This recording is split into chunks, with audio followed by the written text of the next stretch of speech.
Every year, Muslims celebrate the world's largest and most popular feast, the Feast of Ramadan. Food sales in Muslim countries skyrocket during Ramadan because Muslims gorge themselves with food twice per day. Ironically, Muslims call the world's largest and most popular feast the Fast of Ramadan. They think that binge eating piles of food is fasting. Apparently, during Islam's holiest month, words mean the exact opposite of what they normally mean. And if words mean the exact opposite of what they normally mean during the fast of Ramadan, what should we expect from the religion of peace? We should expect a big pile of dead bodies. And that's exactly what we get every single year. Glenn, over at thereligionofpeace.com, keeps a running tally of Islamic terrorist attacks, and during Ramadan, he also tracks terrorist attacks carried out in the name of other religions and terrorist attacks carried out by right-wing extremists and anti-Muslim extremists. Keep in mind, for the past 2 decades, whenever we bring up Islamic terrorist attacks, we always get reminded that all religions have their extremists and that the real threat is from right-wing and anti-Muslim extremists. If that retort is correct, then the data will obviously confirm it.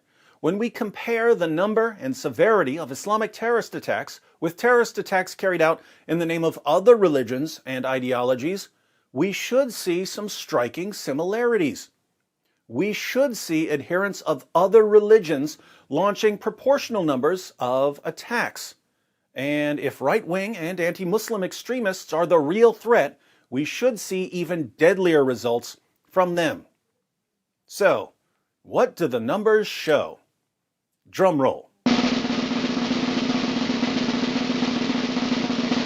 During the month of Ramadan, 2020, in the name of Islam, there were 175 terrorist attacks.